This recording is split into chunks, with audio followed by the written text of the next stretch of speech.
திருச்சிற்றம்பலம்.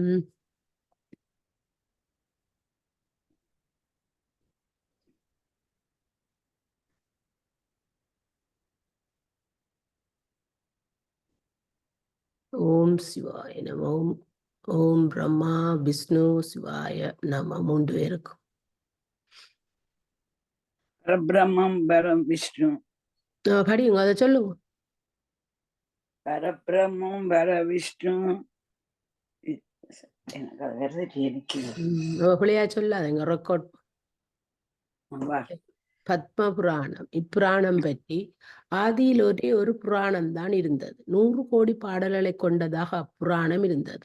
சென்ற கல்பத்தில் இப்புராணம் ஒன்று மட்டுமே இருந்தது. இந்த புராணம் மனித வாழ்க்கையில் கடைபிடிக்க வேண்டிய தர்ம அர்த்த காமம் ஆகிய 3ஐயும் பற்றி கூறி இவற்றை செம்மையாக கடைபிடித்தால் மோட்சம் என்ற விடுதலை தானே கிட்டும் என்று கூறிட்டு இதிலிருந்து ஒன்றை தெரிந்து கொள்ளலாம். மிக பழங்காலத்தில் இருந்தே இந்தியர்களை பொறுத்தமட்டில் மனித வாழ்க்கை என்பது ஆன்மீகம், உலகியல் என்ற இரண்டையும் ஓரளவில் கலந்து வாழ்க்கையில் கடைபிடிப்பதே குறிக்கோளாக கொண்ட சமுதாயமாகும் என்பதை அறிய வேண்டும். பத்மபுராணம் மிக பெரியதாக இருந்தமையாலும் சாதாரண மக்கள் அதை படிப்பது என்பது மிக கடினமாக இருந்ததாலும் வேதவியாசர் அதை சுருக்கி 18 அத்தியாயங்களில் 4 இலட்சம் பாடல்களை தொகுத்தார். பிரம்ம புராணத்தை அடுத்து சிறப்பு கொண்டது பத்ம புராணம் ஆகும். ஒரு காலத்தில் இந்த பூமியே ஒரு தங்க தாமரை வடிவுடன் விளங்கியதால் இதற்கு பத்ம புராணம் என்று பெயர் வந்தது. வேதவியாசருக்கு பின் இப்புராணம் மேலும் சுருக்கப்பட்டு 7 அத்தியாயங்களை 55,000 பாடல்களையும் கொண்டு விளங்குகிறது. இக்காண்டங்கள் சிருஷ்டி காண்டம், பூமி காண்டம், சொர்க்க காண்டம், பிரம்ம காண்டம், பாதாள காண்டம், உத்தர காண்டம், கிரியா, யோகா முதலியனவாம். சிவசர்மாவின் கதை. முன்னொரு காலத்தில் பல முனிவர்கள் ஒன்று கூடி ரோம ஹர்ஷனரிடம் பத்ம புராணத்தை தங்களுக்கு கூறுமாறு வேண்டினர். அந்த வேண்டுகோளுக்கு நங்கி ரோமஹர்ஷனரே சிவசர்மாவின் கதையை சொல்ல ஆரம்பித்தார். மிக பழங்காலத்தில் துவாரகையில் சிவசர்மா என்ற பிராமணர் வாழ்ந்து வந்தார். வேதங்கள், அதன் அங்கங்கள், சாத்திரங்கள் ஆகியவற்றை நன்கு அறிந்திருந்த சிவசர்மா மந்திர சக்தியால் பல அற்புதங்களை செய்யும் ஆற்றலையும் பெற்றிருந்தார். அவருக்கு ஞர் சர்மா, வேத சர்மா, தர்ம சர்மா, விஷ்ணு சர்மா, சோம சர்மா என்ற 5 புதல்வர்கள் இருந்தனர். தம் பிள்ளைகள் தம்மிடத்தில் எவ்வளவு பணிவும் சொன்னதை செய்யும் திட சித்தமும் உடையவர்களாக இருந்தனர் என்பதை அறிய சிவசர்மா விரும்பினர். தம்முடைய அபூர்வ சக்தியால் தன் மனைவியைப் போல மாயா மனைவியை உண்டாக்கி அவள் இறந்து போகுமாறு செய்தார். தம் மூத்த மகனாகிய ஞக்ஞ சர்மாவை அழைத்து, உன் தாய் இறந்து விட்டால் அவள் உடம்பு வீட்டை அசுத்தம் செய்கிறது. கத்தி எடுத்து அவள் உடம்பை பல துண்டங்களாக வெட்டி தூரத்தே இருந்து விடு என்று ஆணையிட்டார். ஒரு சிறிதும் தயக்கம் காட்டாமல் தந்தையின் கட்டளை ஞக்ஞர்மா செய்து முடித்தான். மகனுடைய பணியைக் கண்டு மகிழ்ந்த சிவசர்மா தன் மாயா சக்தியால் மிகவும் அழகு வாய்ந்த பெண்ணை உற்பத்தி செய்து தன் 2வது மகனாகிய வேதசர்மாவிடம் அனுப்பினார். மகனை அழைத்து, இந்த அழகான பெண்ணை மணந்து கொள்ள வேண்டும் என்று நினைக்கிறேன், அவளை சம்மதிக்க வைக்க வேண்டும் என்று கூறினார். அந்த பெண் வேதசர்மாவிடம் வந்து, உன் தந்தை மிகவும் வயதானவர், நோயிட்டுள்ளார், அவரை திருமணம் செய்து கொள்ள முடியாது, ஆனால் உன்னை திருமணம் செய்து கொள்கிறேன் என்றாள். வேதசர்மா தான் மனம் செய்து கொள்ள முடியாது என்று கூறி எப்படியாவது தன் தந்தையை அவள் மனம் செய்து கொள்ள வேண்டும் என்று வேண்டிக் கொண்டாள். உடனே அந்த பெண், நான் சொல்வதற்கு நீ கட்டுப்படுவதானால் நான் உன் தந்தையை திருமணம் செய்து கொள்கிறேன் என்றாள். அவள் என்ன விதித்தாலும் அதை செய்வதாக வேதசர்மா ஒப்புக்கொண்டாள். அப்பெண், உன் தலையை வெட்டி என் கையில் கொடுக்க வேண்டும், உன் தலை என் கைக்கு வந்தவுடன் உன் தந்தையை மணந்து கொள்கிறேன் என்றாள். மறு வார்த்தை பேசாமல் வேதசர்மா தன் தலையை வெட்டி அவள் கையில் கொடுத்தாள். வேதசர்மாவின் வெட்டுண்ட தலையை 3வது மகனாகிய தர்மசர்மாவிடம் சிவசர்மா கொடுத்தார்.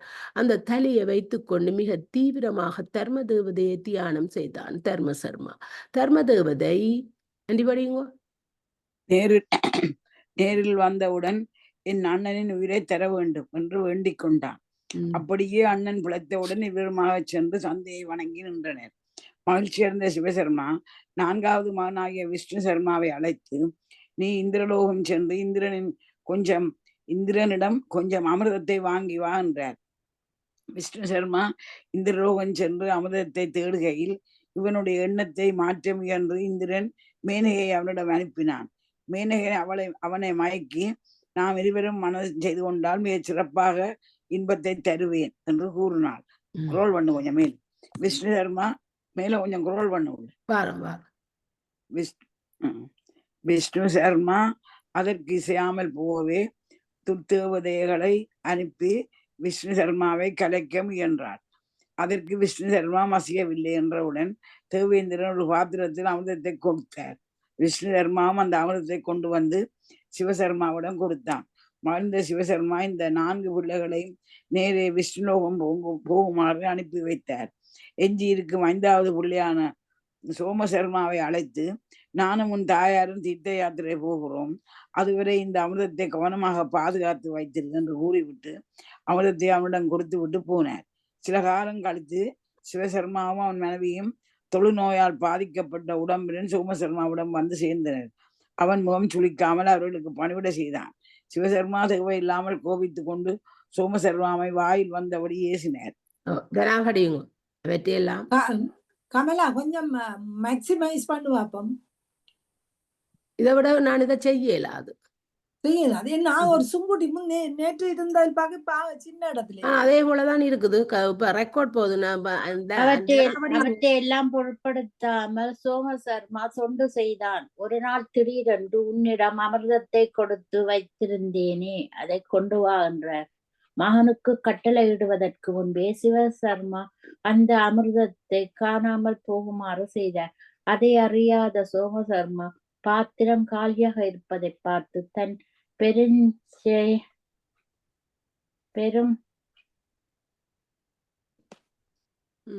பெருஞ்சக்தியால் அந்த பாத்திரம் நிறைய அமிர்தத்தை வரவழைத்து தந்தையிடம் கொண்டு நீட்டினான். மகனுடைய சக்தியால் மகிழ்ச்சி அடைந்த சிவசர்மா மனைவியை அழைத்து கொண்டு நேரே விஷ்ணு லோகம் போய்விட்டார்.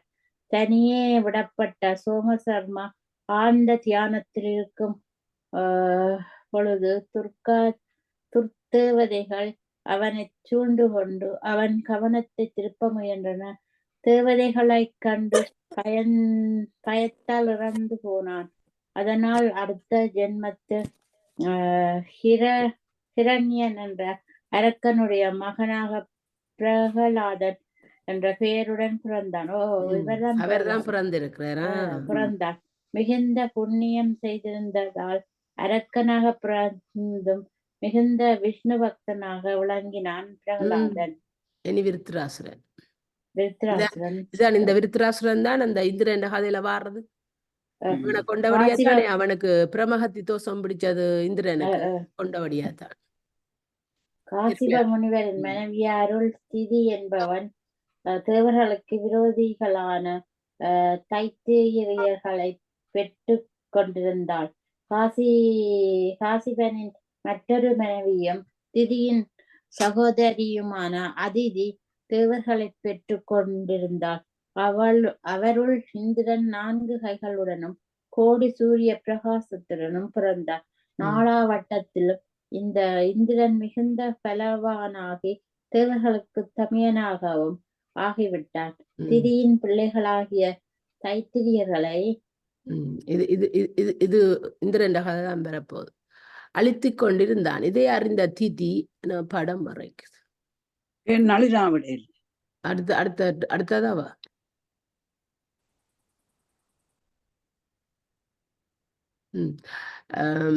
இப்போ உங்களுக்கு பிராணை படிக்கிறோம். அழுத்து கொண்டிருந்தான். இதை அறிந்த திதி காசிப முனிவரிடம் முறையிட்டு அவர் உதவியுடன் பலி என்ற பிள்ளையை பெற்றாள். மிகுந்த பலசாலியாக இந்த பலி தேவர்களை அழிப்பதற்காக பெருந்தவம் செய்தான். இவன் குறிக்கோளின் ரகசியத்தை அறிந்த இந்திரன் இவன் தவம் செய்து கொண்டிருக்கும் பொழுது வஜ்ராயுத்தால் இவனை அழித்தான். இதை அறிந்த திதி இந்திரன் செய்த அநியாயத்தை காசிபரிடம் கூற அவன் செய்தது தவறு என்று அவரும் கூறிவிட்டார். எப்படியாவது இந்திரனை ஒழிக்க வேண்டும் என்று விரும்பிய திதி மறுபடியும் காசிபரிடம் சென்று தன் விருப்பத்தை கூறினார்.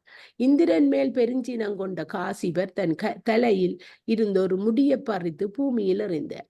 விருத்ராசுரன் என்ற பெயருடன் அந்த முடியிலிருந்து ஒரு அசுரன் தோன்றி எனக்கு இடும் கட்டளை என்ன என்று காசிபரிடம் கேட்டார். எப்படியும் இந்திரனை ஒழித்து விடு என்று கட்டளையிட்டார். இந்த நோக்கத்துடன் புறப்பட்ட விருத்ராசுரன் போர்க்கலை பயின்று கொண்டிருந்தான். இதை அறிந்த இந்திரன் இவனை போர் செய்து அழிக்க முடியாது, தந்திரத்தால் தான் அழிக்க முடியும் என்று நினைத்து சப்த ரிஷிகளையும் அழைத்தான். நீங்கள் எனக்காக விருத்ராசுரனிடம் செல்லுங்கள். தேவாசுர பகையை இனி வளர்க்க வேண்டாம். என் ஆட்சியில் பாதியை அவனுக்கு கொடுக்கிறேன். நாங்கள் இருவரும் ஒற்றுமையாக இருந்து ஆட்சி செய்யலாம் என்று சொல்லி அவனை அழைத்து வாருங்கள் என்று வேண்டிக் கொண்டான். முனிவர்கள் விருத்ராசுரரிடம் சென்று இதை சொல்ல விருத்ராசுரன் அதை ஏற்றுக்கொண்டான். உடன்படிக்கை இந்திரன் ஆட்சியை இரண்டாக பிடித்து ஒரு பகுதியை விருத்ராசுரனிடம் கொடுத்து விட்டான். நல்லா கவனிங்க. இந்த உடன்படிக்கை கடைப்பிடிக்க சற்றும் விரும்பாத இந்திரன் காலம் பார்த்து விருத்ராசுரனை அழிக்க நினைத்தான். இதனிடையில் நந்தனகானகம் என்ற இடத்தில் உலாவிக் கொண்டிருந்த விருத்ராசுரன் எதிரே ரம்பை என்ற தேவகன்னியை தோன்றினான். அவள் மேல் ஆசைப்பட்ட விருத்திரன் தன்னை மணந்து கொள்ளுமாறு வேண்டினான். தான் என்ன சொன்னாலும் அவன் கேட்க வேண்டும், அதன்படி நடக்க வேண்டும் என்று கட்டளை விதித்தாள் ரம்பா. விருத்ராசுரன் அதற்கு உடன்படவே ரம்பா மனம் செய்து கொண்டாள். சில காலம் கழித்து ரம்பா விருத்ராசுரனை பார்த்து இந்த அருமையான திராட்சை ரசத்தை அருந்துங்கள் என்று கூறினார். விருத்ராசுரன் காசிபன் என்ற பிராமணன் மகன் நான் மது அருந்தது பாவம் என்று கூறினார். தனக்காக மதுவை அருந்தியே தீர வேண்டும் என்று ரம்பா பிடிவாதம் செய்தாள். விருத்ராசுரன் மதுவை அருந்தி மயக்கத்தில் வீழ்ந்து விட்டார். இந்த சந்தர்ப்பத்தை எதிர்பார்த்து கொண்டுள்ள இந்திரனின் விருத்தரனை கொலை செய்து விட்டான். ஒரு பிராமணனை கொன்றால் பிரமகசி தோஷம் இந்திரனை பற்றி கொண்டது. இதனை அடுத்த பத்ம புராணத்தில் வெனாவின் கதையும் பிதிருவின் கதையும் வருகின்றன. இவை ஏற்கனவே பிரம்ம புராணத்தில் கூறப்பட்டுள்ளன. ஆண் பெண் பன்றிகளின் கதை. இஸ்வாகு மன்னன் சுதேபா என்ற பெண்ணை மணந்து அயோத்தியை ஆண்டு வந்தான். ஒருமுறை அவன் வேட்டைக்கு புறப்பட்ட போது அவன் மனைவி சுதேவாவும் உடன் சென்றான். பல மிருகங்களை வேட்டையாடி விட்டு இறுதியாக ஒரு ஆண் பன்றி அதன் மனைவியாகிய பெண் பன்றி அவற்றின் குட்டிகளாகிய ஆண் பெண் பன்றிகள் அனைத்தும் ஒன்றாக நின்ற இடத்திற்கு வந்தனர். இஸ்வாகுவின் வீரர் பலர பன்றிகளை எதிர்க்க பலரை தம் கொம்புகளால் குத்தி கிழித்து விட்டது. வியப்படைந்த இஸ்வாகு மன்னன் தானே அந்த ஆண் பன்றியை அம்பை எய்து கொன்றான். உடனே பெண் பன்றி சீறி பாய்ந்து இஸ்வாகு அம்பு பட்டு அப்பெண் பன்றி குற்றுயிரும் கொடையுருமாக இரத்தம் வழிய கிடந்தது. இஸ்வாகுவின் மனைவியாகிய சுவேதா இறக்கப்பட்டு அப்பன்றியின் முகத்தில் நீர் செலுத்தி குடிக்கவும் நீர் கொடுத்தார். அப்பெண் பன்றி பேச ஆரம்பித்தவுடன் சுவேதா ஆச்சரியப்பட்டு போனாள். உடனே பெண் பன்றியை பார்த்து நீ யார், உன் கணவன் யார் என்ற விவரம் கேட்டவுடன் அப்பெண் பன்றி தன் கணவன் பற்றிய விவரம் சொல்லலாயிற்று. ஒரு காலத்தில் சுமேரு உச்சியில் புலஸ்தியன் என்ற முனிவர் தவம் செய்து கொண்டிருந்தார். ரங்க வித்யாதரன் என்ற கந்தர்வன் அருகில் நின்று பாடிக்கொண்டிருந்தான். புலஸ்தியனுடைய தவம் கலைய தொடங்கியதால் அவர் கந்தவரனை அழைத்து பாடல் நன்றாக இருக்கிறது, ஆனாலும் அது என் தவத்திற்கு இடையூறாக இருப்பதால் வேறு எங்காவது சென்று பாடு என்று கூறினார். அந்த கந்தர்வன் சுமேருமலை அனைவருக்கும் சொந்தம், பாடுவது என் உரிமை, அதை கேட்க நீ யார், உனக்கு இந்த இடம் பிடிக்கவில்லை, ஆனால் வேறு இடம் எங்காவது சென்று தவஞ்சை என்று கூறிவிட்டான். சில நாட்களில் புலஸ்திய முனிவர் காட்டில் ஒரு பகுதிக்கு சென்று தவம் செய்ய துவங்கினார். அவர் அங்கே சென்று போயிருந்த கந்தர்வன் ஒரு குறும்பு செய்ய வேண்டும் என்று முடிவு செய்தான். அதனால் ஒரு பன்றி வடிவெடுத்துக் கொண்டு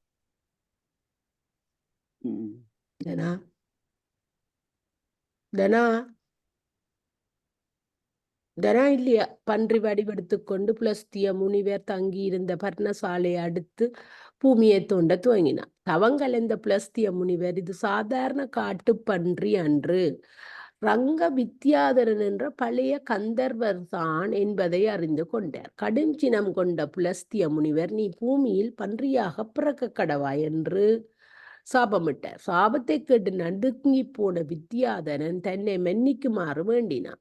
முனிவர் இஸ்வாகு மன்னனுடைய அம்பு உன்னை கொல்லும் போது நீ பழைய கந்தர்வ வடிவம் பெறுவாய் என்று சாம விமோசன வழியும் தந்தார்.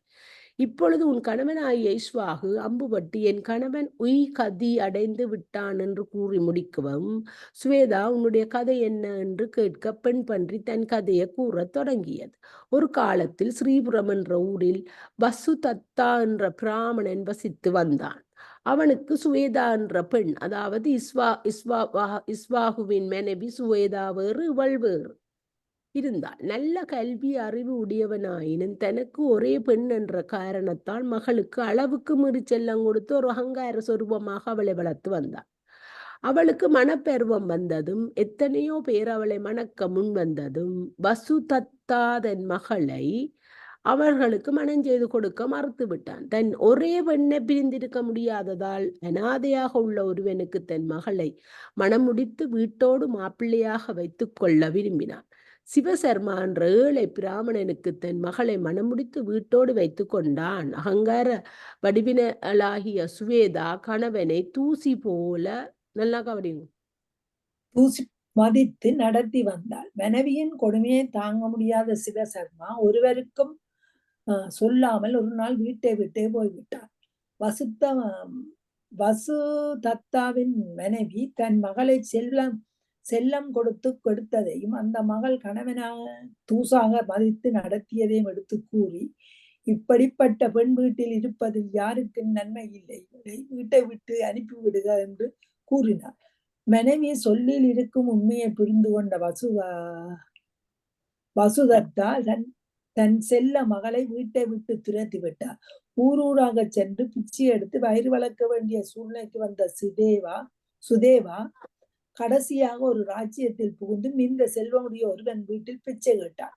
அந்த வீட்டுக்காரன் தன் மனைவியை அழைத்து, மங்களா, யாரோ பசி என்று கேட்கிறார்கள், வேண்டுமான உணவினை படைப்பாயா என்று கூறினான். மங்களா வெளியே வந்து உள்ளே அழைத்து அமரச் செய்து இனிப்பு பண்டங்கள் நிறைய கொடுத்து உண்ணச் செய்தார். இப்பெண் உண்டு கொண்டிருக்கும் போது சிவசர்மா இவளை பார்த்து, நீ யார், ஏன் இந்த நிலைக்கு வந்தாய் என்று கேட்டார். அவன் குரலில் இருந்து அவன் யார் என்பதை புரிந்து கொண்ட சுதேவா தனை உண்டு கொண்டாள். இப்பொழுது அவளை கொஞ்சம் ஸ்க்ரோல் பண்ணி கொஞ்சம் கொஞ்சமா வருது, எனக்கு தெரியும், அகட்டி விட கொஞ்சம் கொஞ்சமா வருது. அவள்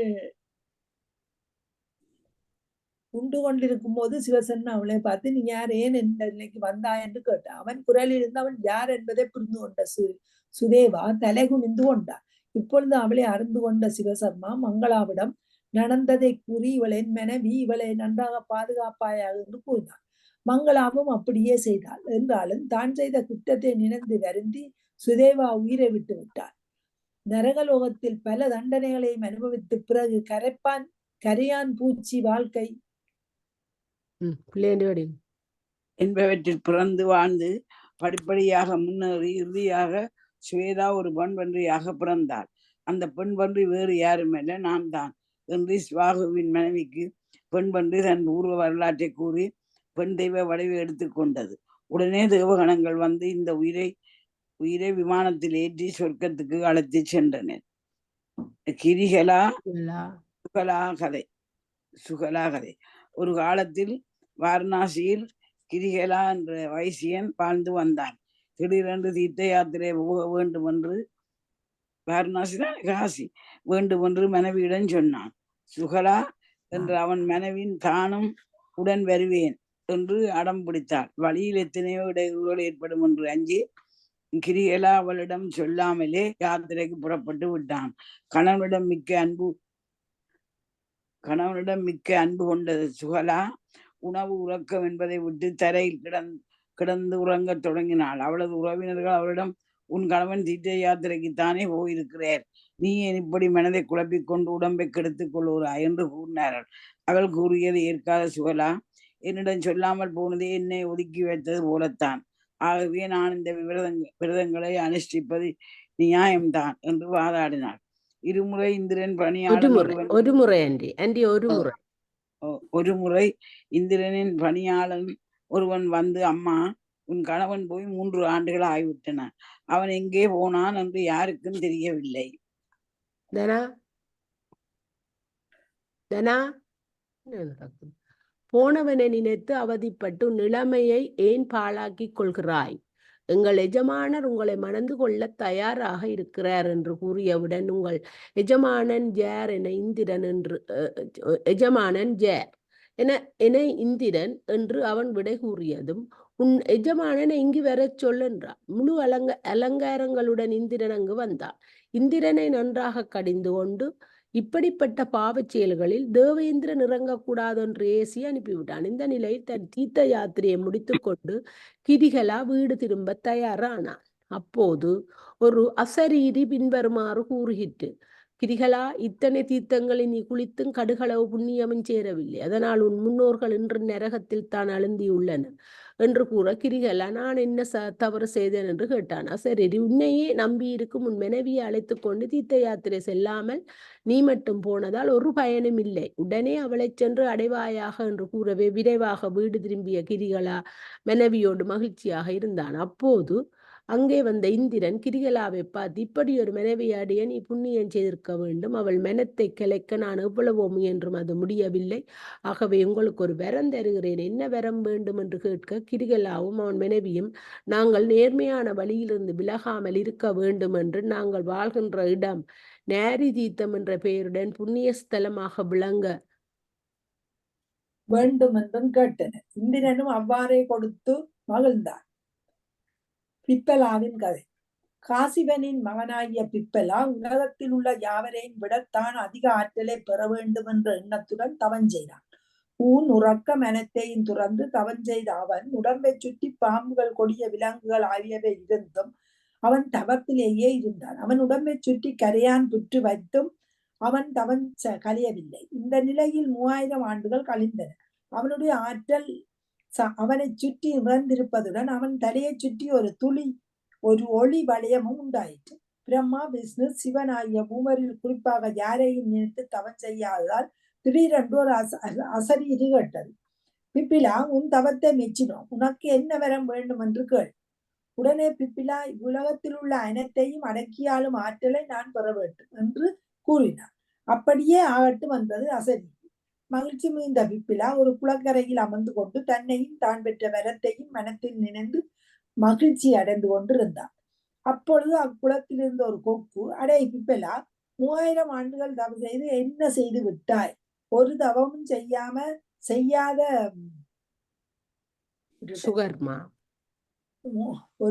செய்யாத சுகர்மா உன்னை விட மிக பெரியவன்.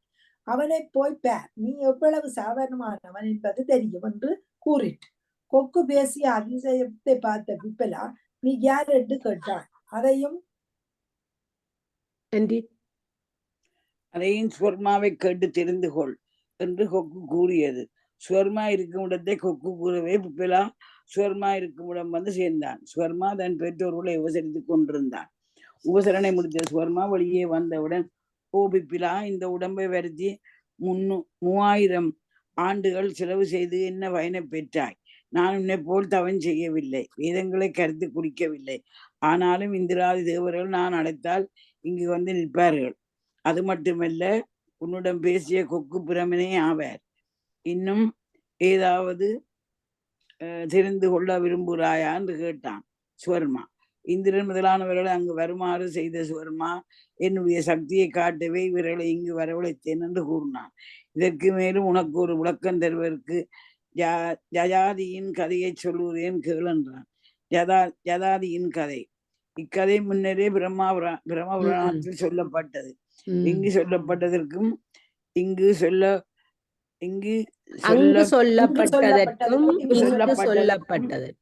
சொல்லப்பட்டதற்கும் உள்ள ஒரே வேறுபாட்டை மட்டும் இங்கு குறிக்கலாம்.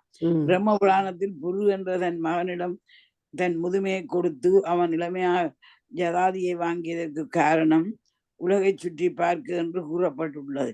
இங்குள்ள கதைப்படி ஜதாதி தன் முதுமையை மகன் புருஷனிடம் கொடுத்து விட்டு புருவிடம் முதுமையை மகன் புருவிடம் கொடுத்து விட்டு அவன் இளமையை பெற்று கொண்டதற்கு காரணம் ரதியின் மகளான அஷ்டுவிந்துமதியை மணந்து கொள்வதற்காக என்பதாகும். பிருகு முனிவரின் வழியில் சயவனன் என்ற முனிவன் தோன்றினார். நிறைந்த ஞானத்தை பெற வேண்டும் என்று நினைத்தார். அதை பெறுவதற்குரிய சிறந்த வழி தீர்த்த யாத்திரை செல்வதுதான் என்ற முடிவுக்கு வந்தார். பல ஊர்களுக்கு சென்று பல தீர்த்தங்களில் நீராடிவிட்டு நர்மதையாற்றின் தென்கரையில் உள்ள அமரகந்தகா என்ற ஊரின் எல்லையில் உள்ள ஓர் ஆலமரத்தின் கீழ் அமர்ந்திருந்தார். அப்பொழுது அம்மரத்தின் கிளைகளில் ஒரு கிளி குடும்பம் வசித்து வந்தது.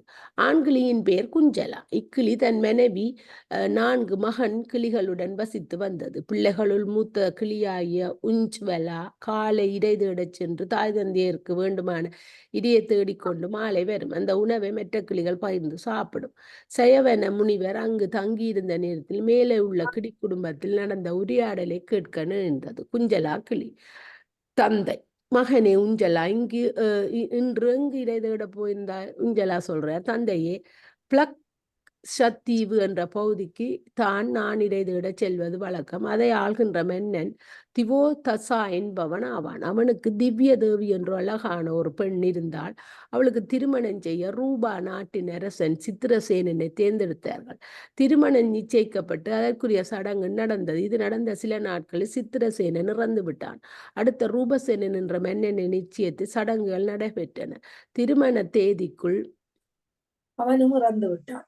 இப்படியே 21 அரசர்கள் ஒருவருக்கு பின் ஒருவராக நிச்சயம் செய்யப்பட அத்தனை பேரும் மணந்து விட்டனர். அச்சமடைந்த திவ்ய தேவியின் தந்தை தனித்தனியாக நிச்சயம் செய்யப்பட்டால் ஆபத்தை மனத்தில் கருத்தி பெண்ணுக்கு சுயம்பரம் என்று ஒரு நாளை குறிப்பிட்டார். பல அரசர்களும் அரசகுமாரர்களும் வந்து கூடினர். என்ன காரணத்தாலோ சுயம்பரம் தொடங்கும் முன்னரே கூடியிருந்தவர்களுள் சண்டை ஏற்பட்டு ஒருவரையொருவர் கொன்று கொண்டனர். அப்பா, ஏன் அந்த பெண்ணுக்கு இப்படி நடந்தது என்று தெரியவில்லை. உங்களுக்கு ஏதாவது தெரியுமா? குஞ்சலா: மகனே, அந்த ரகசியம் எனக்கு நன்றாக தெரியும். வாரணாசியில் சுதிரா என்ற ஒரு வைசியன் இருந்தான். மிகவும் நல்லவனும் நல்வழி நடப்பவனான அவனுக்கு சித்ரா என்றொரு மனைவி இருந்தாள். அவள் மிகவும் தீயவள். யாருடனாவது தீய பேச்சுக்களை பேசிக் கொண்டிருப்பதும், சமயம் நேரும் போதெல்லாம் தன் கணவனை அவமானப்படுத்துவதும் அவள் பொழுதுபோக்காக இருந்தது. அவள் கொடுமை தாங்காது சுதிரா மற்றொரு பெண்ணை மணந்து கொண்டாள். இது பொறுக்க மாட்டாமல் சித்திரா வீட்டை விட்டு ஓடி கொள்ளை, களவு முதலியவற்றை செய்கின்ற கூட்டத்தாருடன் சேர்ந்து கொண்டாள். தானே தலைமை வைத்து பலரையும் கொண்டு தீர்த்தாள். காலம் வந்த பொழுது அவள் இறந்துவிட அவள் ஆன்மா எவலோகத்துக்கு கொண்டு செல்லப்பட்டது. பல தண்டனைகளை அனுபவித்த பிறகு பிளக்ஸ் தீவு மன்னனுடைய மகளாக பிறந்தாள். அவள் செய்த கொலைகள் காரணமாக இப்போது அவள் வாழ்க்கையை நாசப்படுத்த அவளுக்கு மனம் பேசப்பட்ட அத்தனை ராஜாக்களும் வந்தார்கள். உஞ்ச்வலா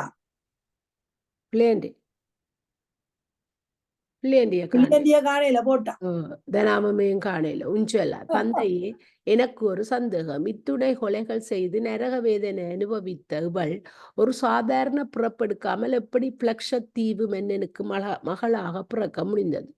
குஞ்சலா: மகனே, மிக அருமையான கேள்வியை கேட்டாய். இந்த கேள்வியை நான் உன்னிடம் எதிர்பார்த்தேன்.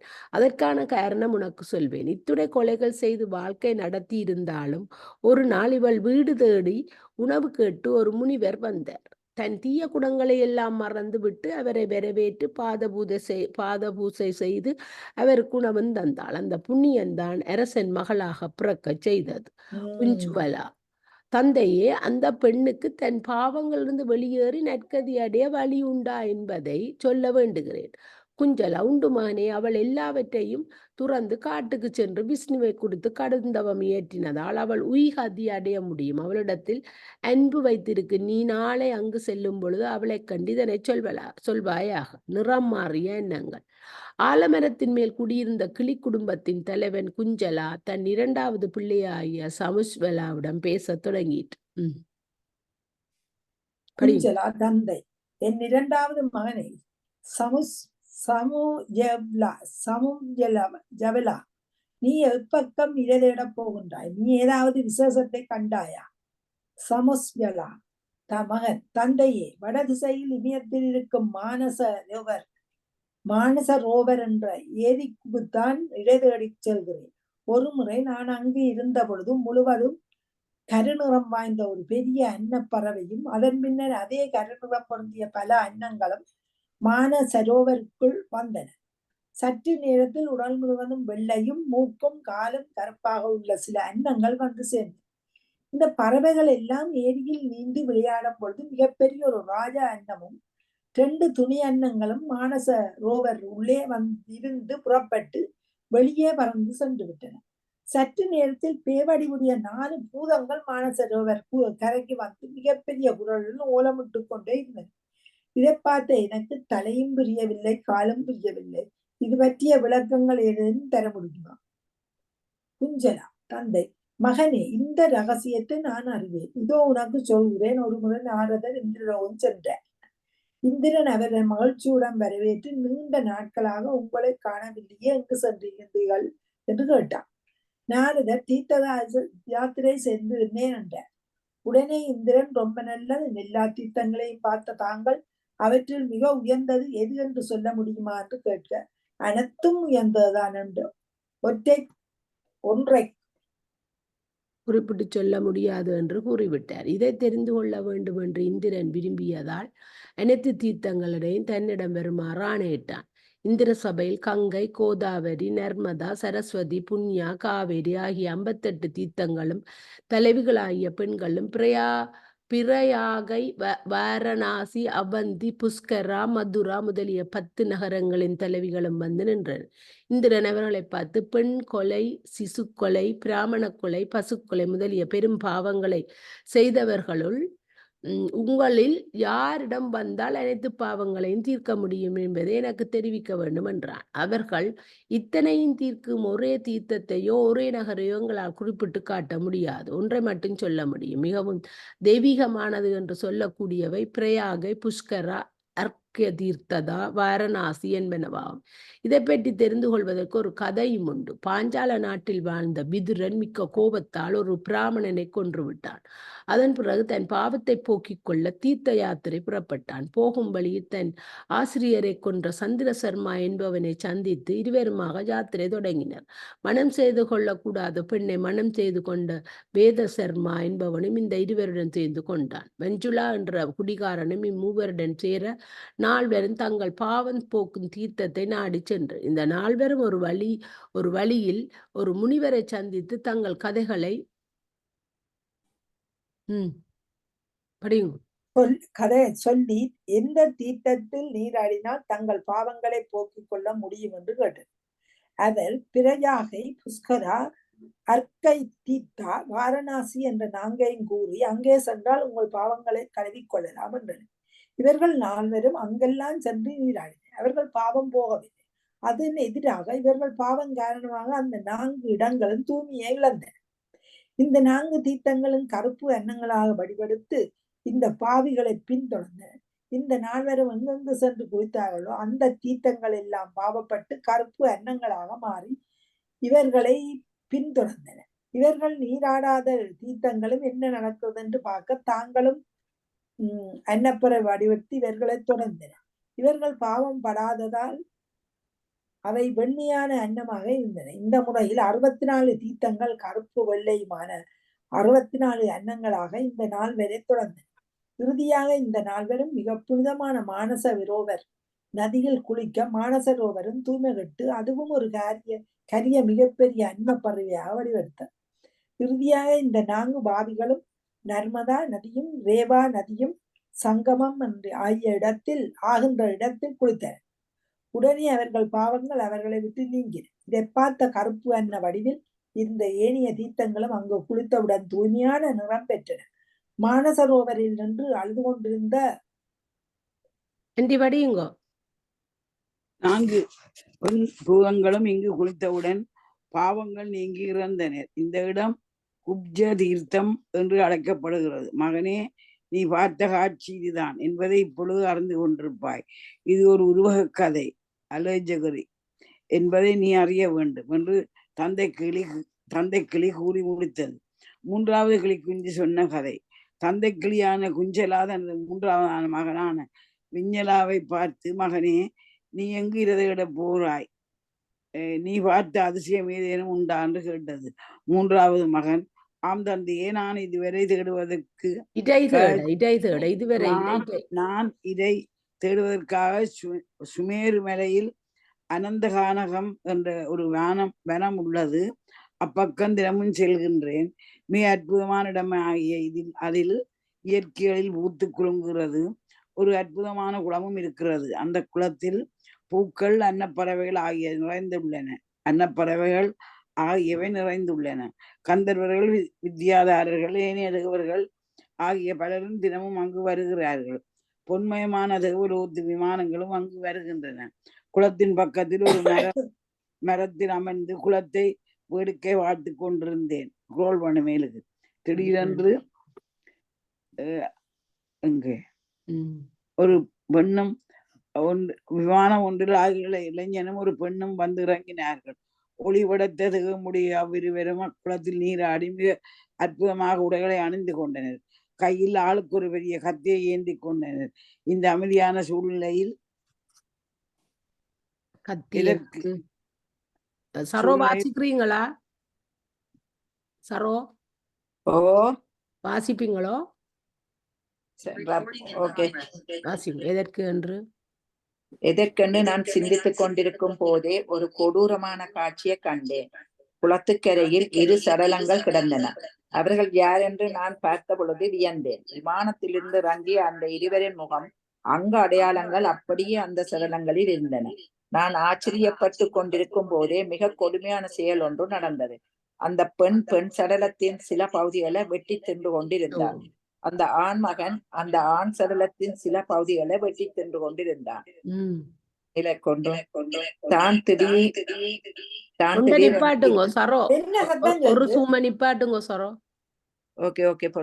அதான் உங்களுக்கு எக்கோ பண்ணது. ரெண்டும் என்ன நடக்குன்னு தெரியல. ரெண்டையும் போட்டுட்டீங்க, போன்லயும் போட்டுட்டீங்க. சரி, இப்ப படிங்க. திடீரென்று 2 அழகிய பெண்கள் அங்கே வந்து இவர்கள் செயலை பார்த்து எள்ளி நெகையாடி கொண்டிருந்தனர். பேய் வடிவம் கொண்ட படியுங்க. பேய் வடிவம் கொண்ட 2 பெண்கள் எங்களுக்கும் கொஞ்சம் கொடு என்று இவர்களிடம் வேண்டிக் கொண்டிருந்தார்கள். வெட்டிய தசையை தின்று முடித்தவுடன் கத்தியை வைத்துவிட்டு அவ்விருவரும் விமானத்தில் சென்று விட்டனர். இந்த கொடுமையான நாடகம் தினமும் நடைபெறுகிறது. இதன் அடிப்படை எனக்கு ஒன்றும் புரியவில்லை. தாங்கள் இதனை விளக்க வேண்டுகிறேன். தந்தை: ஆம் மகனே, இதன் அர்த்தம் எனக்கு தெரியும். நான் சொல்வதை கவனமாக கேள். சோழ நாட்டை சுவாகு என்ற மன்னன் ஆண்டு கொண்டிருந்தான். அவன் மனைவி பெயர் தார்க்ஷி. மன்னன் தன் குருவாகிய சைமினி முனிவரின் உதவியுடன் பல யாகங்களை செய்தான். ஒரு நாள் ஜைமினி முனிவர் அரசனை பார்த்து, இந்த யாகங்கள் செய்வதை விட அதிக புண்ணியம் தான தர்மம் செய்வதால் கிடைக்கும். ஆகவே இவற்றை செய்வதை விட என் போன்றவர்களுக்கு தானம் கொடுப்பது என்றார். நான் வாசிக்கிறேன். அரசன் குருவை பார்த்து, அவ்வாறு செய்வதால் எனக்கு என்ன பயன் கிட்டும் என்று கேட்டான். குரு, உனக்கு பெரும் புண்ணியம் கிடைக்கும். அப்புண்ணியத்தின் உதவியால் நீ சொர்க்கலோகம் செல்லலாம் என்றார். அரசன் அவரை பார்த்து, நான் சொர்க்கலோகம் சென்றால் நிலையாக அங்கே இருந்து விட முடியுமா என்று கேட்டான். குரு, அது முடியாது. உன் புண்ணியம் தீர்ந்தவுடன் மறுபடியும் உலகில் பிறந்துதான் ஆக வேண்டும் என்று கூறினார். அதை கேட்ட அரசன், தற்காலிகமான பலனை அளிக்கும் இந்த புண்ணியம் எனக்கு வேண்டாம் என்று கூறிவிட்டான். அதன் பிறகு மன்னன் நிலையான இன்பத்தை பெற என்ன வழி என்பதை ஆராய்ந்து விஷ்ணுவை தியானிப்பதுதான் நிலையான இன்பத்தை தரும் என்பதை கண்டுகொண்டான். உடனே அரசை திறந்துவிட்டு அரசனும் அவன் மனைவியும் காடு சென்று விஷ்ணுவை தியானித்து கடுந்தவம் இயற்றினர். உரிய காலத்தில் அவர்கள் இருவரும் இந்த உடலை நீத்து விஷ்ணு லோகம் சென்றனர். மிக அற்புதமான அந்த உலகத்தில் வாழத் தொடங்கிய இருவரும் ஒரு பெரிய பிரச்சனை உருவாயிற்று. அங்கே வாழ்ந்த மற்றவர்கள் எதையும் உண்பதும் இல்லை, தண்ணீர் முதலியவற்றை பருகுவதும் இல்லை. காரணம், அவர்களுக்கு பசி தாகம் என்பதில்லை.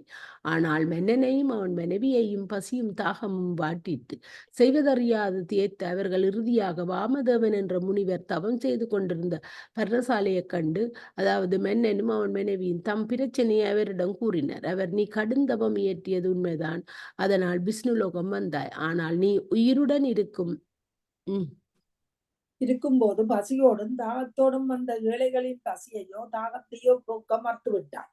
அவ்வாறு பிற உயிர்களுக்கு இவற்றை போக்கி இருந்தால் அந்த பசியின் தாகமும் இப்போது உணரக்கிறாது என்று கூறினார். இதை அறிந்து கொண்ட அரசன் அவரை பார்த்து, இப்பொழுது இது தீர என்ன வழி என்று கேட்டார்.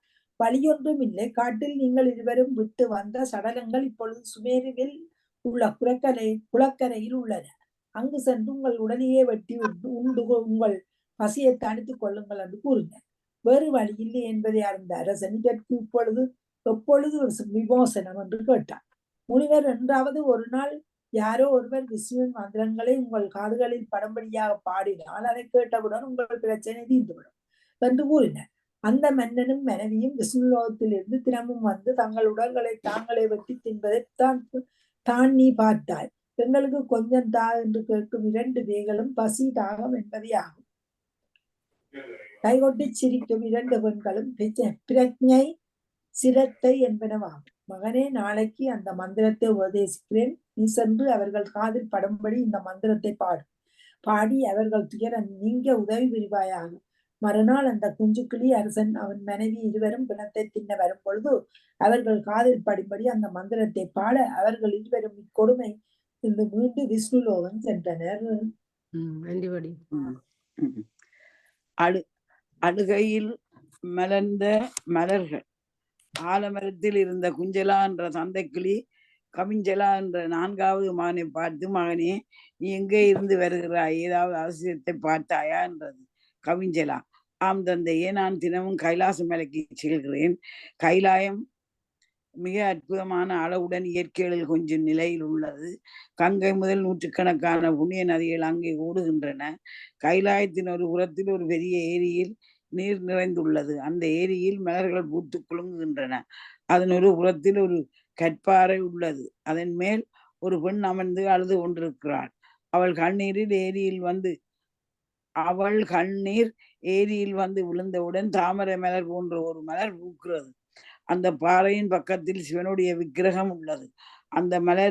அந்த மலர்ந்த மலரை அந்த ஒரு தவசி எடுத்து சிவனுக்கு சாத்துகிறார். பல மலர்களை சாத்திய பிறகு பாடுகிறார், நடனம் ஆடுகிறார். பிறகு ஒவ்வொன்று கதறி அழுகிறார். அவர் உடம்பு வெறும் எலும்பு கூடாகத்தான் இருக்கிறது. காய்ந்து போன சருகுகளையே அவர் உண்கிறார். எனக்கு ஒன்றும் புரியவில்லை. அந்த பெண்ணேன் அழுகிறாள். அவள் கண்ணீரேன் மலராக மலர்கிறது. அந்த தவசியேன் அள வேண்டும். இதன் விளக்கத்தை அறிய வேண்டுகிறேன். தந்தை, மகனே கமிஞ்சலா, கைலாயத்தில் நீ அற்புதமான ஒரு நந்தவனம் உண்டு. அங்கே அற்புதமான மரங்கள் அங்கே பூத்து குலுங்கும். ஒரு நாள் சிவனும் பார்வதியும் அதை பார்க்க வந்தனர். எல்லா மரங்களையும் பார்த்து மகிழ்ந்து வந்த பார்வதி ஒரு குறிப்பிட்ட மரத்தை பார்த்து அதிசயத்து நின்றாள். இது என்ன மரம் என்று சிவனை கேட்டாள். சிவன், இது கற்பக மரம், என்ன வேண்டும் என்று கேட்கின்றாயோ அதை கொடுக்கும் என்று கூறியவுடன் பார்வதி அந்த மரத்தை பார்த்து மிக அழகான பெண்ணுறுத்தி வேண்டும் என கேட்டாள். அந்த கணமே ஈடு இணை இல்லா அழகுடன் ஒரு பெண் வந்து பார்வதியை வணங்கி, என் பணி யாது என கேட்டாள். பார்வதி, இந்த வனத்திலேயே இருந்து வருவாயாக.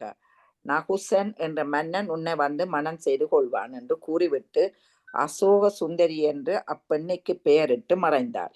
அசோக சுந்தரி அந்த வனத்தில் இருந்து வந்தாள். விப்ரசித்தி என்ற அரசனுக்கு கீண்டா என்ற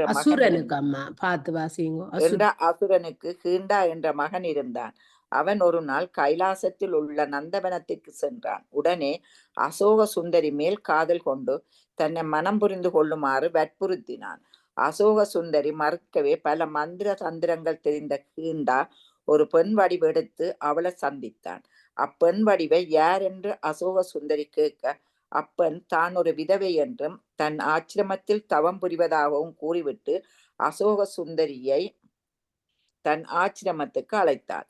அந்த வார்த்தைகளை நம்பிக்கொண்டு அப்புதிய பெண்ணுடன் சென்ற அசோக சுந்தரிக்கு பெரிய இடையூறு வந்தது. தன்னிடம் போனதும் கீண்டா தன் பழைய வடிவை எடுத்துக்கொண்டு அசோக சுந்தரியை பலாத்காரம் செய்ய முயன்றான். தன் கணவன் நகுசன் வந்து கொள்வான் என்று கூறி தப்பித்து வந்தாள். இது நடைபெறுகின்ற காலத்தில் நகுஷன் பிறக்கவே இல்லை. அஜு என்ற அரசனுக்கும் இந்துமதி என்ற அரசிக்கும் பிறந்தவன் நகுஷன். நகுஷன் தன்னை கொல்ல பிறந்தவன் என்பதை அறிந்த ஹீண்டா அந்த இளம் பிள்ளையை கடத்தி சென்று விட்டான். தன் வீட்டில் சமையல் செய்யும் பெண்ணிடம் குழந்தையை கொடுத்து சமைக்க சொன்னான்.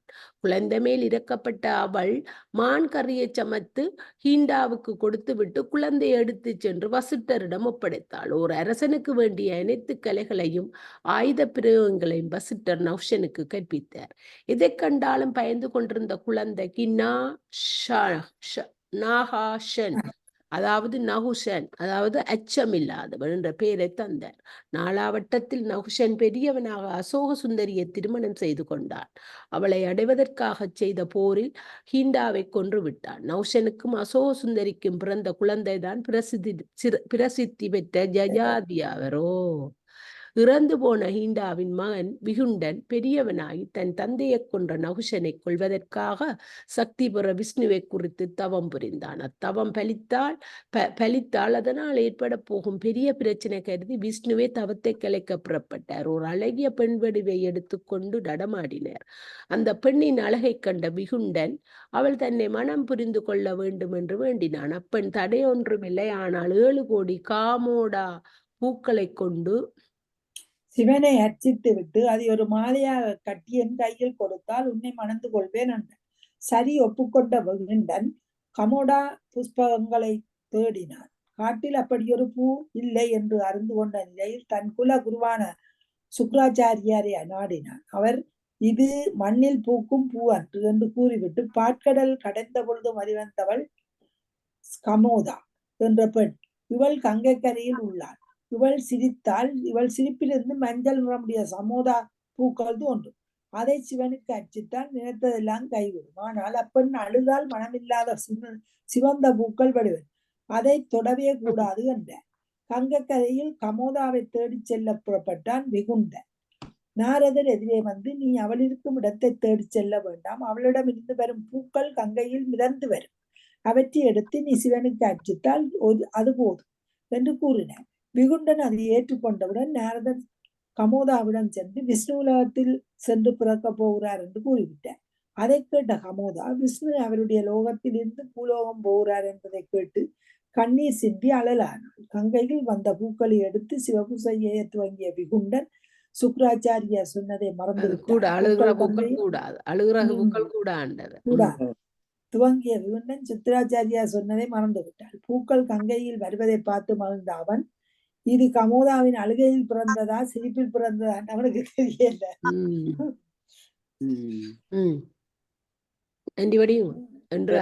அறிந்து கொண்டும் அறிவை இழந்து தொடக்கூடாத இந்த பூக்களை எடுத்து சிவனுக்கு அர்ச்சிக்க துவங்கினான். சிவனுக்கு ஆகாத இந்த பூக்களை அர்ச்சித்தவுடன் பார்வதி தோன்றி தன் சூலாயுதத்தால் விகுண்டனை கொன்று விட்டார். தந்தை குஞ்சலாவின் கதை. ஆலமரத்தின் அடியில் அமர்ந்திருந்த சாயவனன் இக்கிளிகளுக்குள் நடந்த உரையாடலை கேட்டு ஆச்சரியப்பட்டு போய் தந்தை கிளியாகிய குஞ்சலாவை பார்த்து, நீ யார், இப்படி இவ்வளவு விஷயங்களையும் அறிந்திருக்கிறாய் என்று கேட்டவுடன் குஞ்சலா தன் கதையை சொல்ல ஆரம்பித்தது. வித்யாதரன் என்ற பிராமணன் வாசு சர்மா, நாம சர்மா, தர்ம சர்மா என்ற 3 பிள்ளைகளுடன் வாழ்ந்து வந்தான். முதல் 2 பிள்ளைகளும் தந்தையின் அடிச்சுவட்டை பின்பற்றி சாஸ்திரங்களை படித்தனர். ஆனால் 3வது பிள்ளையாகிய தர்ம சர்மாவிற்கு இதில் நாட்டம் செல்லவில்லை. சோம்பேறியாகவே பொழுதை கழித்து விட்டான். 4ஆவட்டத்தில் மக்கள் அவனை வெறுக்க தொடங்கினார்கள். மக்களின் வெறுப்புணர்ச்சி ஒரு எல்லையை கடந்ததால் மனம் நொந்து போன தர்ம சர்மா எப்படியாவது கல்வி கற்க வேண்டும் என நினைத்து ஒரு தக்க ஆசிரியரை தேடி அலைந்தான். நல்ல ஆசிரியர் கிடைக்கவே தர்மசாஸ்திரங்களை கற்க வேண்டும் நல்ல ஆசிரியர் கிடைக்கவே தர்மசாஸ்திரங்களை கற்றுக்கொண்டான். அப்பொழுது ஒரு வேடன் ஒரு கிளியை பிடித்து கொண்டு வந்து தர்ம சர்மாவிடம் கொடுத்தான். அன்பு செலுத்த யாரும் இல்லாத நிலை இருந்த தர்ம சர்மா தன் அன்பு முழுவதையும் அக்கிளியிடம் செலுத்தி வளர்த்தான். துரதிருஷ்டவசமாக அக்கிளியை ஒரு பூனை கொன்று விட்டது. எல்லமுறிய துயரமடைந்த தர்ம சர்மா ஓயாது கிளியையே நினைத்து கொண்டிருந்தான். அவன் சாக நேர்ந்த பொழுது கூட கிளியின் நினைவாகவே இறந்தான். கிளியின் நினைவோடு இறந்ததால் மறுபிறப்பில் கிளியாக பிறந்தான். அந்த கிளி வேறு ஜனம் இல்லை, நான் தான் என்று தந்த கிளி குஞ்சலா சாயவனிடம் சொல்லி முடித்தது. ம். விஷ்ணு இப்ப லோகம் சென்று கிளிக்கதை எலியை சொல்லு பெற்ற கதை சொல்ல எத்தனை கதை படிச்சிட்டோமா? என்ன நினைக்கிறோமோ அந்த புறவிதானா. விஷ்ணு லோகம் சென்ற எலியின் கதையா? இந்த படி. திரேதாயுகத்தில் ஒரு விஷ்ணுவின் கோயிலில் எலி ஒன்று வாழ்ந்து வந்தது. அந்த ஊரில் வாழும் ஒரு பக்தன் கோயிலுக்கு வந்து நெய்விளக்கேற்றி விட்டு போனான். அவன் போன பிறகு மகாபலியின் கதை. மகாபலி என்று சொல்லி மகாபலி சக்கரவர்த்தி 3 அடி நிலம் கொடுத்து அவர் இதான்ட்டார். ஆனா எலியா இருந்துதான் இப்படி வந்தவர் அரசன். போன பிறகு திரி கொஞ்சம் மங்கி எரிந்தது. ஆனால் விளக்கில் இருந்த நெய் வாசம் வெகு தூரம் பரவியது. இந்த வாசனையால் இழுக்கப்பட்ட எலி மெல்ல வந்து விளக்கில் இருந்த நெய்யை குடிக்க ஆரம்பித்தது. அதன் பயனாக திரி சற்று உயரத்துக்கு வர திடீரென்று அதிக வெளிச்சம் பரவியது. இந்த அதிக வெளிச்சத்தால் விஷ்ணுவின் சிலை பளிச்சென்று தெரிய ஆரம்பித்தது. சிலையை சுற்றியிருந்த இருள் அகன்று காலத்திரத்தில் விளக்கில்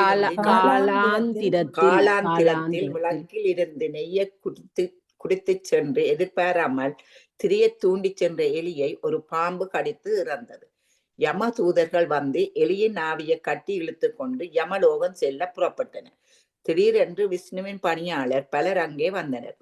யமபடர்களை பார்த்து, நீங்கள் என்ன காரியம் செய்கிறீர்கள்? இந்த எலி ஒரு நாள் கோயிலுக்குள் இருக்கும் விளக்க தூண்டி விஷ்ணுவின் சிலைக்கு மேல் அதிகமாக ஒளிபரடச் செய்தது.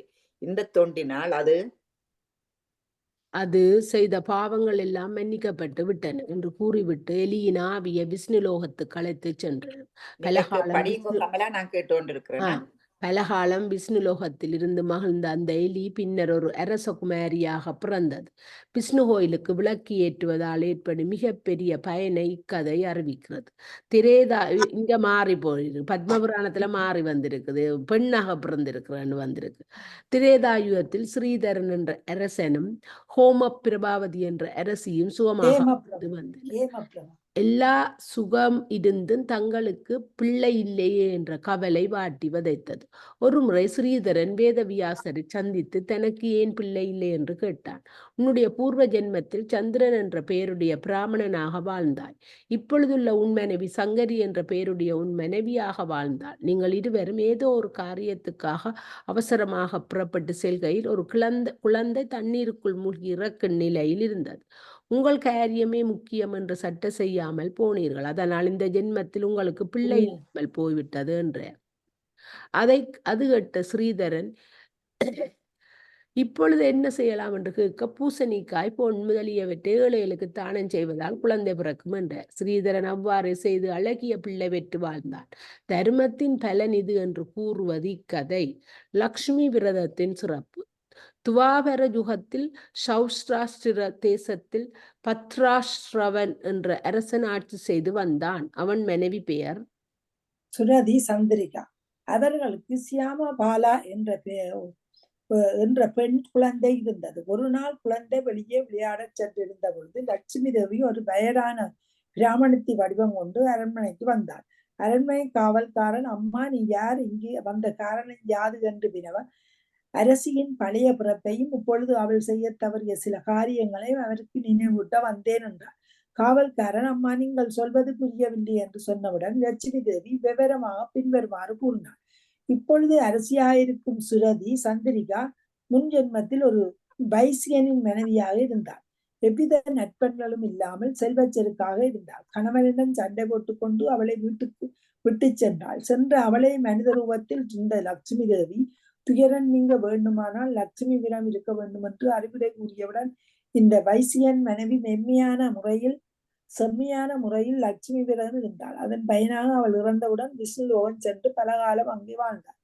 புண்ணியமயன் தீர்ந்தவுடன் இப்பொழுது சுரதி சந்திரிகா என்ற பெயருடன் இந்த அரசனின் மனைவியாக வாழ்கிறாள். இப்பொழுதும் செல்வச்செருக்கில் எல்லாவற்றையும் மறந்து லட்சுமி விரதம் இருப்பதையும் மறந்து விட்டாள். அதை அவளுக்கு ஊட்டத்தான் வந்தேன் என்று கூறியவுடன் காவல்காரன் உடனே அரசியிடம் சென்று இந்த பிராமண அம்பாள் சொன்னதை சொல்லவே அரசி அவளை உள்ளே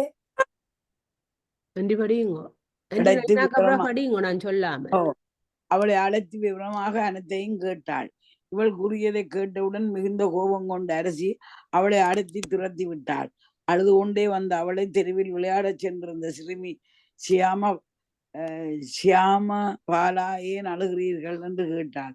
பிராமணத்தில் நடந்ததை கூறியவுடன் குழந்தை, விரதம் இருக்கும் முறையை எனக்கு சொல்லிக் கொடுங்கள், நான் செய்கிறேன் என்றார். லட்சுமி விரதம் எப்படி இருக்க வேண்டும் என்பதை பிராமணத்தை சியாமபாலாவிற்கு சொல்ல அவளும் அதை அனுஷ்டித்து வந்தாள். உரிய காலத்தில் சியாமபாலா சிரேஷ்ட என்பவனின் மகள் மகன் மாலதாரா என்பவனை மனம் செய்து கொண்டு கணவன் வீட்டிற்கு போய்விட்டாள். குழந்தை போனவுடன் அவள் தாய் தந்தையருக்கு செல்வம் எல்லாம் அழிந்து வறுமை வாட்டியது. ஒருமுறை அரசன் பத்ராஜ்வர தன் மகளை பார்க்க சென்று நடந்தவற்றை கூறியவுடன் மகள் தந்தைக்கு சிறந்த உணவளித்து அவர் புறப்படும் பொழுது பொன்னையும் மணியையும் மூட்டையாக கட்டி கொடுத்தார். மகிழ்ச்சியோடு மகள் கொடுத்த பரிசினை தன் அரண்மனைக்கு கொண்டு வந்த அரசன் பார்த்தான். அனைத்தும் மண்ணாகவும் கல்லாகவும் மாறியிருந்தது. சில நாட்கள் கழித்து அரசி தன் மகளை பார்க்க சென்றாள். நல்ல வேளையாக லட்சுமி விரதம் என்று சொல்லக்கூடிய நாளாக அது அமைந்தது. மகளின் பிடிவாதத்தில் இணங்கி அரசியும் லட்சுமி விரதம் இருந்தாள். இதனால் அவள் இழந்த செல்வத்தை மீண்டும் மகிழ்ச்சியாக வாழ்க்கை நடத்தினாள். லட்சுமி விரதத்தின் மகிமை இதுவே ஆகும். துவாபர யுகத்தில் மிக்க சக்தி வாய்ந்த தீனநாதன் என்ற அரசன் ஆட்சி செய்து வந்தான். எல்லா செல்வங்களையும் நிரம்பி இருந்தும் குழந்தை செல்வம் இல்லாமையால் மிக மனம் வருந்தி காவல முனிவரிடம் தன் குறையை சொல்லி வருந்தினான். அவர் நரபலியிடும் ஒரு யாகத்தை செய்து அதில் உறுப்பு அழகுகள் சிறிதும் குறைபாடில்லாத ஒருவனை பலியிடுவதனால் உனக்கு குழந்தை பிறக்கும் என்று கூறினார். உடனே அரசனுடைய ஆணைப்படி பணியாளர்கள் நாடு முழுவதும் பலியிடுவதற்குரிய ஒருவனை தேடி சென்றனர். இறுதியாக தாசபுரா என்ற இடத்தில் கிருஷ்ணதேவா, சுசீலா என்பவர்களுக்கு பிள்ளைகளாக பிறந்துள்ள 3 பேரை கண்டவுடன் பணியாளர் மனம் திருப்தியடைந்து அனைத்து அழகுகளுடைய 3 அரசரிடம் அழைத்துச் செல்வதென்று முடிவுக்கு வந்தனர். தாய் தந்தையர்கள் எவ்வளவு கேட்டும் அவர்கள் இரக்கம் காட்ட மறுத்தனர். இறுதியாக 3 ஒருவனும் ஒரு ஆளுக்கு பிள்ளை வேண்டும் என்றதுக்காண்டி அவன் பிள்ளைகளை இறுதியாக 3 ஒருவனும் நடுமகனுமாகிய ஒருவனை அழைத்து செல்ல ஏற்படலாயிட்டு. மகனை அழைத்து கொண்டு பணியாளர் சென்றது மத்தியரும் தாங்க மாட்டாத தாய் தந்தையர் கண்களை இழந்தனர். பணியாளரும் பலிக்குரியவனும் செல்கின்ற வழியில் விஸ்வாமித்திரருடைய ஆச்சிரம் குறுக்கிட்டது. விஸ்வாமித்திரர் அவர்களை பார்த்து, நீங்கள் யார், மிக வருத்தத்தோடு இருக்கும் இந்த இளைஞன் யார் என்று கேட்டார். பணியாளர்கள் தாங்கள் வந்த காரியத்தை விளக்கமாக கூறினர். விஸ்வாமித்திரர், இந்த பையனை விட்டுவிட்டு அதற்கு பதிலாக என்னை அழைத்து செல்லுங்கள் என்றார். அதுதான் சரி. பலியிடுவதற்கு அழகான இளைஞன் தேவையை தவிர ஒரு கிழவனை அழைத்து போவது சரியில்லை என்று நேர்ந்த பணியாளர்கள் விஸ்வாமித்திரரை அழைத்து போக மறுத்துவிட்டனர். என்றாலும் விஸ்வாமித்திரர் அரசனிடம் சென்று நரபலியிடுவது தேவையில்லாத ஒன்று என்று விளக்கி கூறித்தானே ஒரு யாகத்தை செய்வது அவனுக்கு குழந்தை செல்வம் கிடைக்க வழி செய்வதாக கூறினார். தான் கூறியபடியே ஒரு யாகத்தை செய்து முடித்தார் விஸ்வாமித்திரர். குழந்தை பிறந்தது. பலிக்காக அழைத்து வரப்பட்ட பெற்றோரிடம் திருப்பச் சென்றார். அவன் வரவை கண்ட மகிழ்ச்சியில் திளைத்ததால் பெற்றோரின் கண் பார்வை மீண்டு விட்டது. விஸ்வாமித்திரர் ஒரு மாபெரும் முனிவர் என்பது விளங்கிவிட்டது. பத்ம புராணத்தின் இறுதி பகுதி பல குட்டி கதைகளை பேசுகிறது. அவற்றில் பெரும்பாலானவை ஏகாதசி விரதம் மேற்கொள்வதால் கிடைக்கும் பயன்களை பேசுகிறது. இக்கதைகள் ஒரு பொதுத்தன்மை காணப்படுகிறது. விரதம் இருப்பதின் சிறப்பை அறிந்து அதை எதிர்கொண்டாலும் எதிர்பாராத விதமாக அன்று ஏகாதசி என்று கூட தெரியாத நிலையில் பட்டினி இருந்தாலும் 2 சாராரும் விஷ்ணுவோகம் செல்கின்றன என்பதே கதைகளின் பொதுத்தன்மை. அடுத்துள்ள சில கதைகள் விஷ்ணுவர்த்தி என்று தனியே இல்லாவிட்டாலும் விஷ்ணுவிற்கு அபிஷேகம் செய்த தண்ணீரை கொடுத்த காக்கை விஷ்ணுவோகம் சென்றது. அதிக தாகத்தினால் துளசி செடியில் நடந்திருக்கின்ற தண்ணீரை கொடுத்த சண்டாளர் விஷ்ணுலோகம் போனார் என்பன போன்ற கதைகள் அமைந்துள்ளன. இந்த கதைகள் துவார யுகத்திலும் நடந்தவை என்று பத்ம புராணம் கூறி சொல்கிறது. பத்ம புராணத்தின் முடிவுரையை அதனை தொடக்கிய ரோமஹர்ஷரே எழுதி சொல்கின்றார். பத்ம புராணத்தின் ஒரு பாடலை படித்தால் அல்லது கேட்டால் ஒரு நாள் செய்த பாவம் விலகும். ஒரு அத்தியாயத்தை படிக்கவோ சொல்லவோ கேட்டால் 1000 பசுக்களை தானம் செய்த புண்ணியம் கிடைக்கும். புராணம் முழுவதையும் படிக்கவோ கேட்கவோ செய்தால் ஒரு அஸ்வமேத யாகம் செய்த பயன் கிட்டும் என்று ரோமக சர்ம கூறியவுடன் அதை கேட்டுக்கொண்டிருந்த முனிவர்கள் மிகவும் திருப்தி அடைந்து தங்கள் இருப்பிடம் சென்றனர். பத்மபுராணம் முற்றிட்டு. ஓம் ஓம் நமச்சிவாய சிவாய. ஓம்